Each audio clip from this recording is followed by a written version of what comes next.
की या केसमध्ये पर्टिक्युलरली मिनिमम डायमेन्शन बघा आपल्याला सांगितलेलं आहे इट शुड बी 2.25 मीटर, बरोबर. सो 2.25 मीटरच्या मध्ये जे काही असेल ते तुम्हाला इथं बाल्कनी असेल, वटा असेल, वरांडा असेल, तो तुम्हाला सोडता येईल, but it should be 2.25 metre should be clearly open to sky. And that's why मी या पर्टिक्युलर ड्रॉइंग मध्ये काय केलं होतं की 2.25 मीटर जी काही मेजरमेंट आहे ती पूर्ण ओपन टू स्काय ठेवली आहे, ज्यामध्ये बाल्कनी सुद्धा घेतलेली नाहीये. आणि याच्यामध्ये परत मला जी काही मेजरमेंट पाहिजे त्या वरांडा किंवा बाकीच्या गोष्टींसाठी, बाल्कनीसाठी ती मी इथं अलोबल जागा इथं ठेवलेली आहे. सो लाईकवाईज आपण इथं 2.25 आहे, तर एक वरांडा आपण 1.05 मीटरचा कन्सिडर करूयात. आणि या ठिकाणी परत आपला जो काही प्रोजेक्शन आहे तो मागे घेऊयात. आय विल चेकआउट की मला एक्झॅक्टली किती मेजरमेंट भेटतंय. मला या सर्व गोष्टी पहिले फायनल करावं लागतील की is it this all the things are sufficient. Yes, 1.05 मला सफिशियंट आहे. So I will make sure that cut over here. Okay, line मी कट करतो आणि यांना एक्सटेंड करून घेतो या लोकेशन पर्यंत. आता तुम्ही जर बघितलं तर मला म्हणजे माझी जी काही लाईन आहे ही ऍक्च्युअल ओपन टू स्काय याच्या पुढे तुम्हाला ठेवायचं आहे. याच्यामध्ये प्रोजेक्शन जे काही आहे आपण घेऊ शकतो, म्हणजे वरांडा असेल, बाल्कनी असेल, स्टेअरकेसचा प्रोजेक्शन पार्ट आहे तो आपण इथं घेऊ शकतो. अँड दॅट्स वाय अकॉर्डिंगली मग मी आता प्लॅनिंग करायला चालू करणार. सो प्लॅनिंग करत असताना दोन गोष्टी आहेत, एक तर आपण पार्किंग सोडणार आहोत का तो एक विचार करावा लागेल, स्टेअरकेस कुठे ठेवायची आहे तो एक आपण विचार करणार. सो बेसिकली या प्लॅन मध्ये आपण असं विचार करूयात की आपण स्टेअरकेस जसं बोललो होतो की आपण 0.9 मीटरची बाहेरून ठेवूयात. तो 0.9 मी या ठिकाणी 0.15 चा गॅप ठेवतो दोघांच्या मध्ये. अगेन 0.9, देन अगेन 0.15, कारण की इथं आपल्याला वॉल थिकनेस दाखवायची या एंडला. ओके, सो मी जो काही आहे इथपर्यंत याला एक्सटेंड करून घेतो. याच्या पुढचं हे कट करतो कारण की आपल्याला दाखवण्यासाठी स्टेअरकेस ही लाईन इथपर्यंत लागणार आहे. त्यानंतर चॅम्फर. ओके, ऑफसेट टाकून घेतो परत एकदा 0.15 चा. Connect it this one.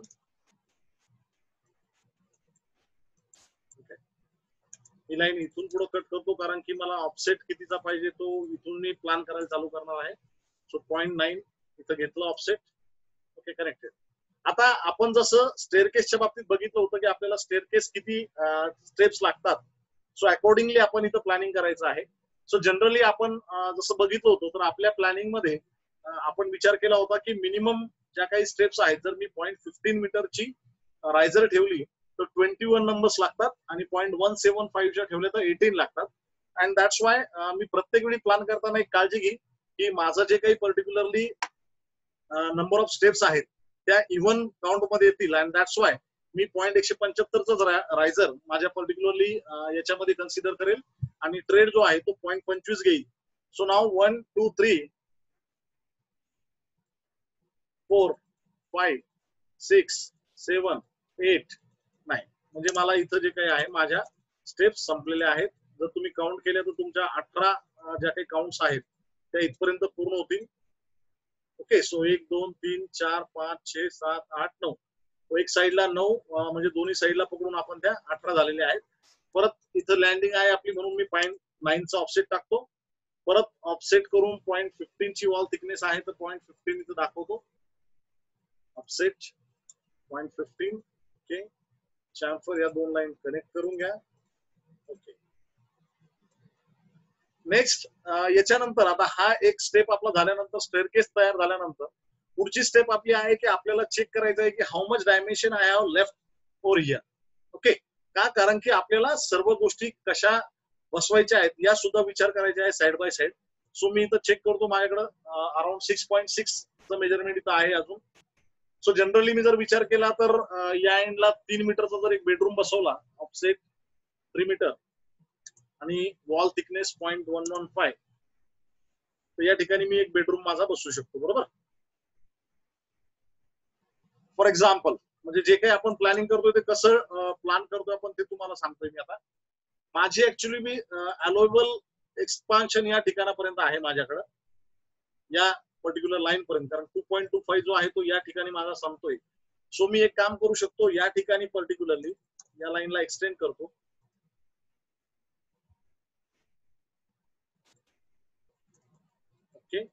cut join offset 0.50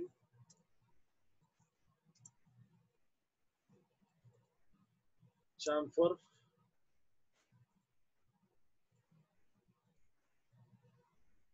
okay.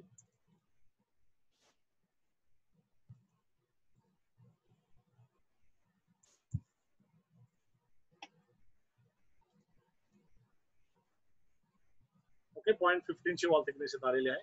आता इथं तुम्ही जर बघितलं तर मी काय केलंय बघा, एक तुमच्या लक्षात येईल की या ठिकाणी पर्टिक्युलरली एक रूम तयार करून घेतलेली आहे मी. म्हणजे इथं माझे ऍडिशनल जे काही ऑफसेट होता त्याचा वापर करून मी या ठिकाणी माझी रूम इथं तयार करून घेतलेली आहे. सो मी जर डायमेन्शन चेक केले या रूमचे, एक टेंटेटिव्हली काय डायमेन्शन आपल्याला भेटतात बघू, 3.8 by 3 metre, right. So minimum 3.8 by 3 मीटरची मला इथं एक पर्टिक्युलरली स्टेअरकेस किंवा पर्टिक्युलरली रूम भेटत आहे. आता याच्यामध्ये अजून एक गोष्ट ही आहे की जर अकॉर्डिंग टू पर्टिक्युलर याच्यानुसार म्हणजे तुम्हाला वास्तूनुसार जर काम करायचं असेल तर आपण इथं बघितलं होतं की आपला नॉर्थ जो आहे तो नॉर्थ जो आपला आहे तो या साईडला आहे, बरोबर.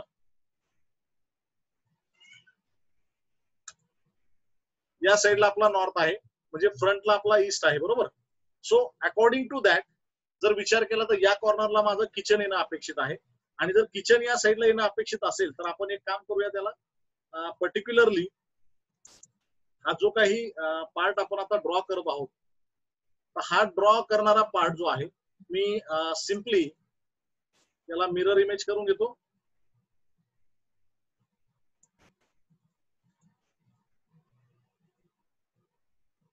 ओके, मी याला extend on this side, extend on this side, delete, chamfer on this side. Okay.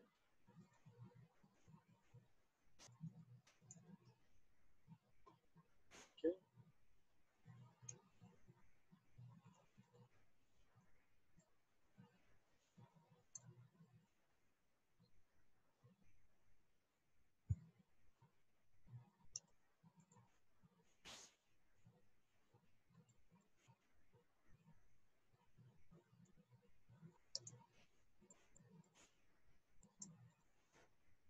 Okay, मी काय केलं म्हणजे मला ज्यावेळेस मी वर्किंग चालू केलं त्यावेळेस माझ्या लक्षात आलं की जी काही आपण वास्तूनुसार जर काम करायचं असेल तर किचन लेफ्ट हँड साईडला पाहिजे. And that's why me particularly माझं जे काही किचन आहे थोडं प्लॅनिंग मध्ये परत मी चेंज केलं.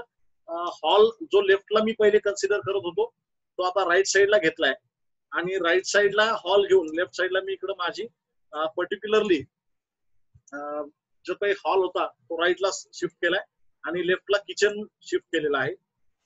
कारण की ज्यावेळेस तुम्ही पर्टिक्युलरली कोणत्याही गोष्टींची प्लॅनिंग करत असतात तर त्यावेळेस तुम्हाला या सर्व गोष्टी डोक्यात ठेवणं किंवा माइंड मध्ये ठेवणं हे जास्त इम्पॉर्टंट आहे. बिकॉज तुम्ही जे काही प्लॅनिंग करत आहात त्या सर्व गोष्टी म्हणजे तुम्हाला क्लायंटला सॅटिस्फाय करायचं आहे, म्हणजे क्लायंटला सुद्धा तुमची ड्रॉइंग आवडली पाहिजे. त्यानंतर लिगली जे काही ऍस्पेक्ट आहेत ते लिगल ऍस्पेक्ट सुद्धा तुमचे फुलफिल झाली पाहिजे. आणि या सर्व गोष्टी जेव्हा आपल्याला करायच्या असतात तर त्यावेळेस प्लॅनिंग करताना काही पर्टिक्युलर गोष्टी आपल्याला डोक्यात ठेवणं गरजेचं आहे. So okay, now I will show my particular veranda on this side.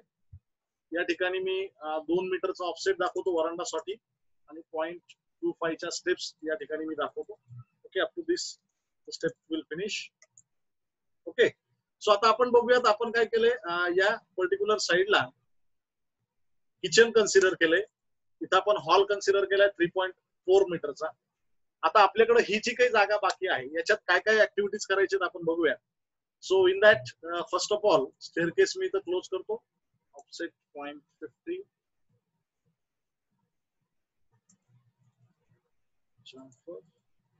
Okay, so आता हॉल किती मोठा ठेवायचा हा आपल्यावर डिपेंड आहे. मी 5 मीटरचा ऑफसेट देऊन बघतो मला हॉल कुठपर्यंत जातो. 0.115. याच्या व्यतिरिक्त आपण आता काय काय बसू शकतो हे आपण पहिले एकदा चेक पण करणार आहोत पर्टिक्युलरली. आणि त्याच्यानंतर आपण बघणार आहोत की आपल्याला काय काय अजून बसवणं अपेक्षित आहे. म्हणजे जे काही प्लॅनिंग मध्ये आपल्या एक्सपेक्टेड होतं ते सर्व सॅटिस्फाय होतं किंवा नाही याही गोष्टी आपल्याला चेक कराव्या लागणार आहेत. सो मी याला इथे ऑफसेट देतो. Okay, so what we can do over here is that simply we can provide this particular place with the dining area. Okay, याला डायनिंग एरिया म्हणून आपण एक्सटेंड करू शकतो या पर्टिक्युलर ठिकाणी. इथे माझ्या हिशोबाने मी काय करतोय म्हणजे बघा प्रत्येकाची प्लॅनिंग वेगळी असू शकते. सो मी इथं 0.6 म्हणजे 2 फुटाचा पर्टिक्युलरली एक ऑफसेट दिलाय जेणेकरून मी इथं डक्ट बनवणार आहे. Why the duct should be there ते पण आपण सांगतो मी तुम्हाला काय रिझन आहे इथं डक्ट मला सोडण्याचं. Because what I am interested to go for the particular thing is that 1.05 इथं मी माझं टॉयलेट बसवण्याचा प्रयत्न करत आहे. ओके, ऑफसेट 1.05 थोडं पुढे चाललं आहे बघूयात. ओके, 0.15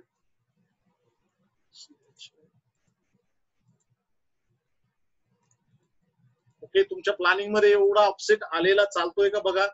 जर तो चालत असेल तुमच्या प्लॅनिंग नुसार तर तुम्ही इथं या पर्टिक्युलर ठिकाणी टॉयलेट आणि बाथरूम बसू शकतात.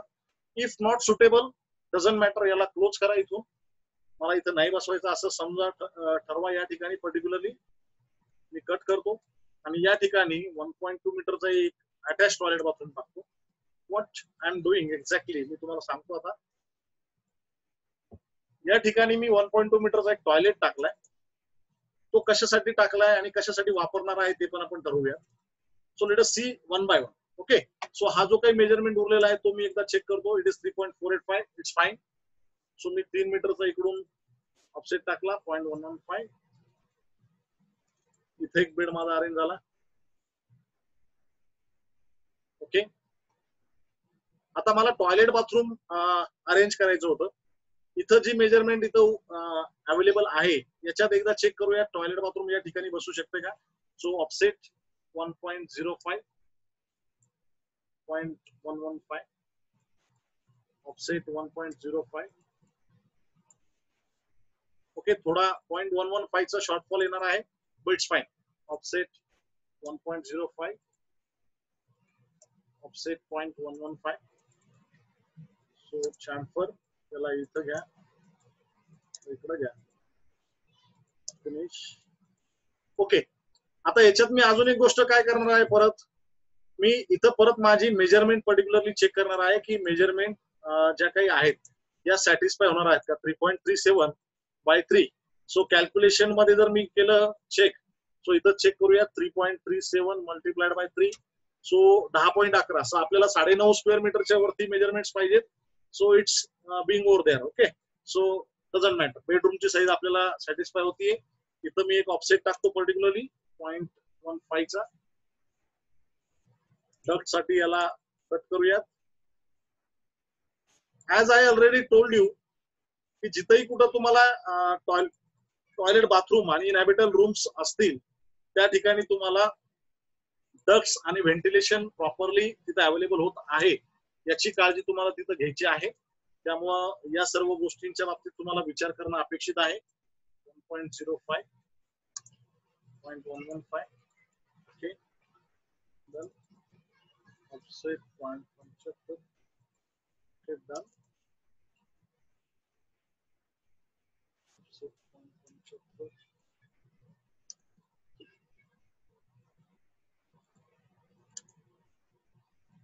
Okay, so now this particular WC and bath is being ready. This is another bedroom. इथे एक बेडरूम आपण बसू शकतो.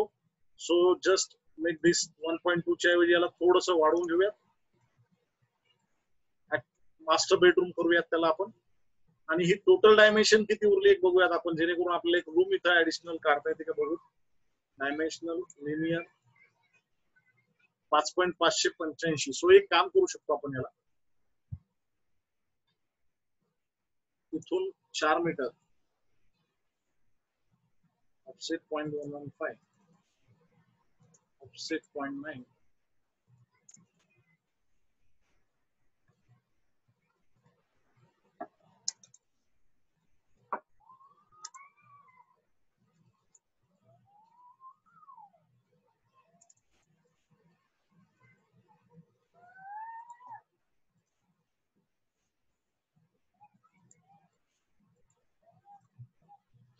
ओके. सो मी काय केलं एक लक्षात घ्या, या ठिकाणी डायरेक्टली एक गल्ली तयार केली बॅकएंडला जाण्यासाठी, जेणेकरून आता आपण हा बॅकएंडचा सुद्धा जो पार्ट आहे तो सुद्धा आपण यूज करणार आहे, गार्डन म्हणून म्हणा, ड्राय बाल्कनी म्हणून म्हणा, किंवा काही अदर ऍक्टिव्हिटीजसाठी 1.5 मीटरची आपण जागा सोडलेली आहे बॅकएंडला. सो जनरली मी काय केलंय की या पर्टिक्युलर लोकेशनला मी इथं particularly 0.1 offset 0.9 okay, trim door copy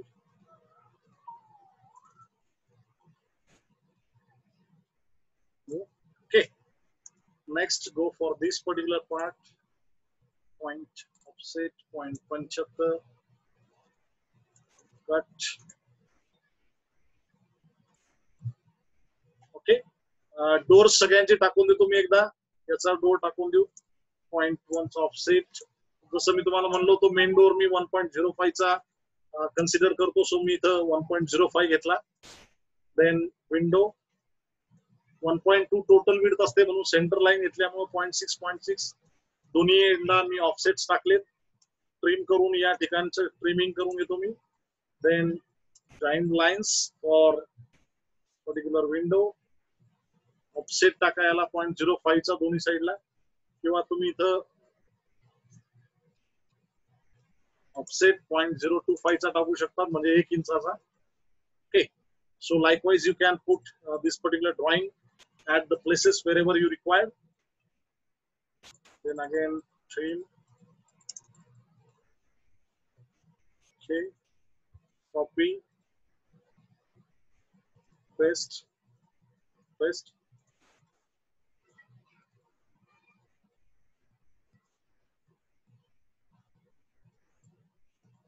Okay, so likewise then put the ventilators. 0.6 च कन्सिडर करतो बाय विड्थला आपण, सो 0.33 ऑफसेट टाका दोन्हीकडे. Trim again join lines,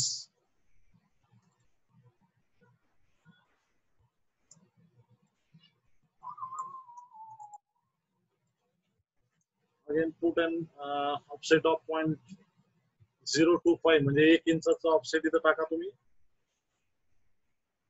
again copy this window or ventilator for this, then trim all. Okay, come at this location, show the window or ventilator whatever required on specific height or size. 0.1 वर टाका, 0.6 ची offset टाकून इथं परत एक ventilator तयार करा.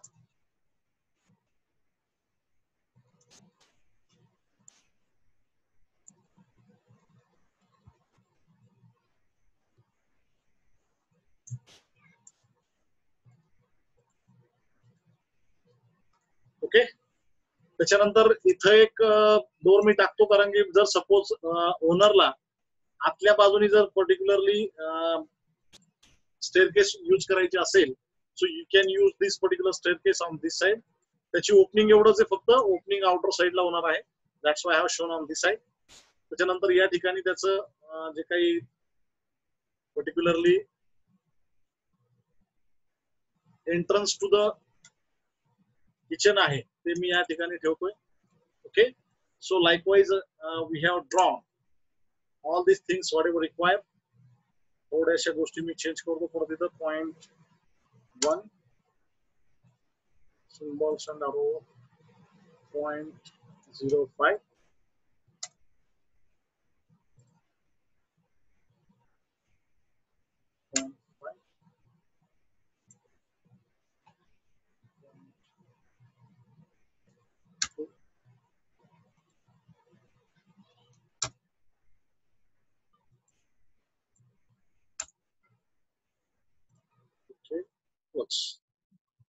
Okay, so whatever dimension we were interested हे आपल्याला इथं भेटलेले आहे.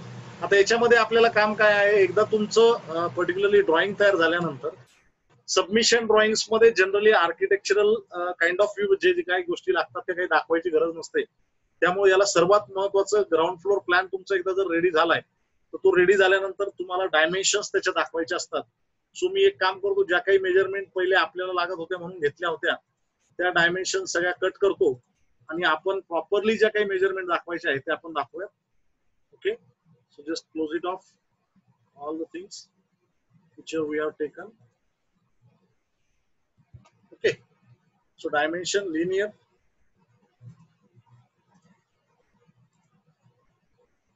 त्याच्यानंतर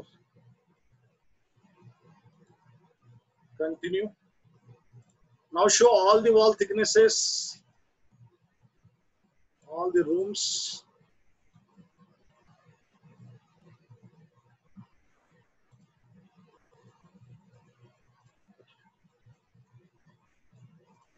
Then again dimension, show this one.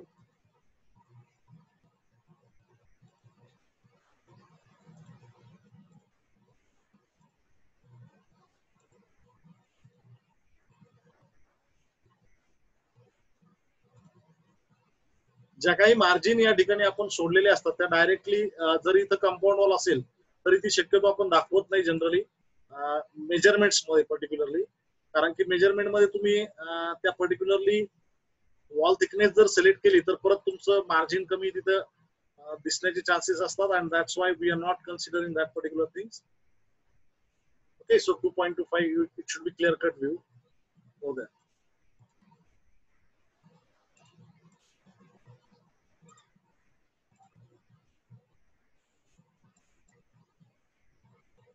आता इथे एक लक्ष घ्या की आपली जी वॉल आहे ती 0.15 ची आहे, पण इंटरनल वॉल 0.115 ची आहे, त्यामुळे इंटरनल वॉल्स तुम्हाला सिलेक्ट करायचे आहे.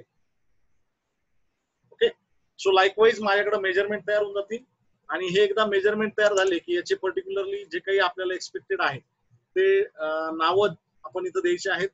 So 0.2 kitchen. Now just check out this dimension 3 meter by 3.8. So या ठिकाणी या प्रकारचं 3.0 by 3.80 असं डायमेन्शन आपल्याला इथं मेन्शन करायचं आहे. त्याची अलाइनमेंट आपण सिलेक्ट करून घेऊयात. Okay, then go for living room.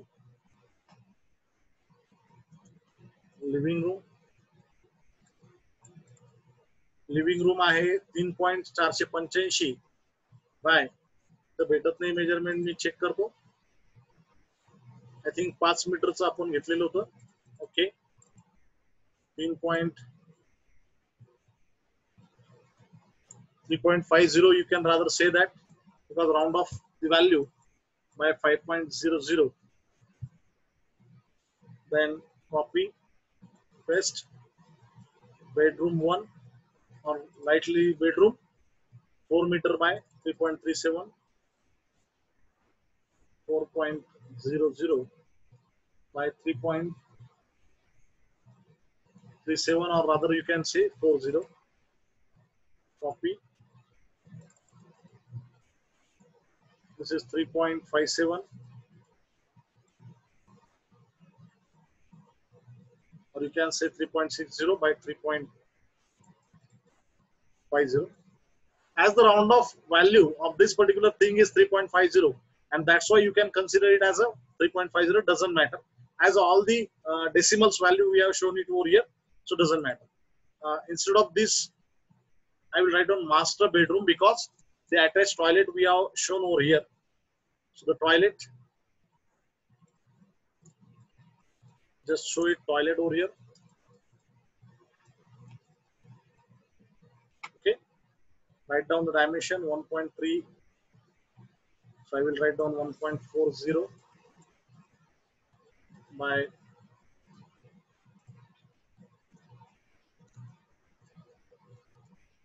2.00.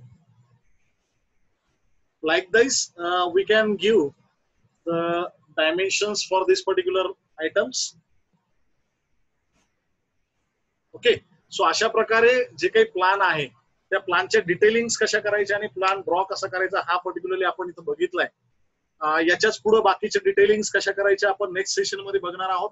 So you just try to perform this kind of activity at your own, आणि नेक्स्ट सेशन मध्ये मग आपण बघूयात की एक्झॅक्टली पुढच्या प्लॅन वरून क्रॉस सेक्शन आणि एलिव्हेशन कसे प्लॉट करतात. त्यानंतर काही पुढच्या सेशन्स मध्ये आपण 3D डेव्हलपमेंट पण बघणार आहोत. But you should go on practicing. तर मी सर्वांना रिक्वेस्ट करेल की सर्वांनी एक प्लॉट जो काही लेआउट मी तुम्हाला आता पाठवणार आहे त्याच्यामधून एक प्लॉट सिलेक्ट करावा आणि अशा प्रकारच्या बायलॉज यूज करून त्याचे ड्रॉइंग तयार करावे. Now we are going to conduct next lecture on tomorrow 3 PM. So we are going to stop over here. Thank you very much.